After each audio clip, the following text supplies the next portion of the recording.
this comment about sugar from sugar beets being very natural, but what's the amount that our body will accept in a day before it's too much? So, white table sugar in the United States, I think it's like 80%. I think it's that high.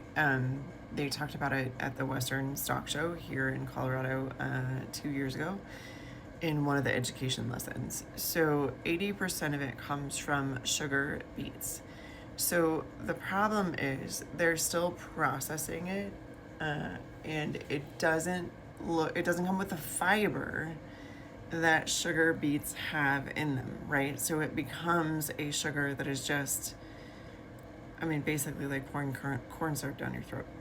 The tolerance amount before your body starts to struggle with it is actually person dependent. So one of the things that not a lot of people talk about in this whole GLP-1 issue, right, is that there are people who are more deficient at producing GLP-1 than others, and people who are more deficient at producing leptin than others.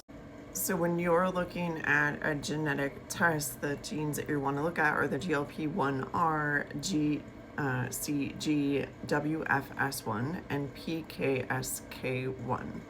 All of those can affect circulating hormone levels of GLP-1, GIP, and glucagon. And people with high levels or high functioning GLP-1R, those people are going to respond to GLP-1 medications tremendously well, but they also are going to be the people who don't really need them. They're going to be the people who never are at risk for developing insulin resistance and therefore don't put on insulin resistance weight. Now, people with certain alleles of PCK, I'm not even saying that right, so PCSK1 are going to struggle more with insulin resistance genetically, and so they have to be more cautious about the foods that they're eating. They are also going to be those people who are more likely to put on weight around the middle. They are going to be the females who hit menopause and have been thin their whole life, but all of a sudden become insulin resistant and develop type 2 diabetes. But here's the deal. All of these are still things that, like you said, how much do you get to ingest before it becomes a problem? These are all things that you still get to control, right? So you get to control them through nutrition habits, through exercise habits, through your daily habits.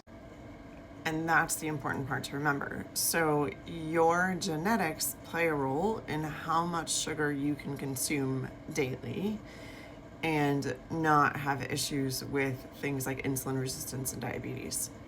However, those genetics don't prevent you from sugar becoming inflammatory and causing some other issues. The other thing we know is that for most people, if they have any kind of addictive response in the brain, which is, believe it or not, also genetic, sugar for them sugar for everyone attaches to the same receptor sites in your brain that another drug does that starts with a C.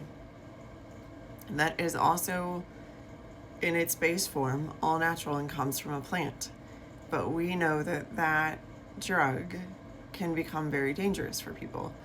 So we also want to recognize that using sugar on a daily basis in the forms of like the processed sugar, so if you're baking, if you're eating bread, if you're any of those things, like those are the things that we want to avoid.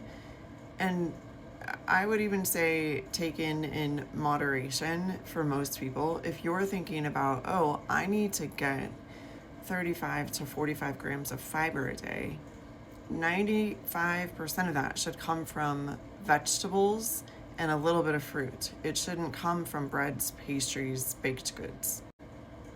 And the more whole foods you eat, the better your body is likely to respond.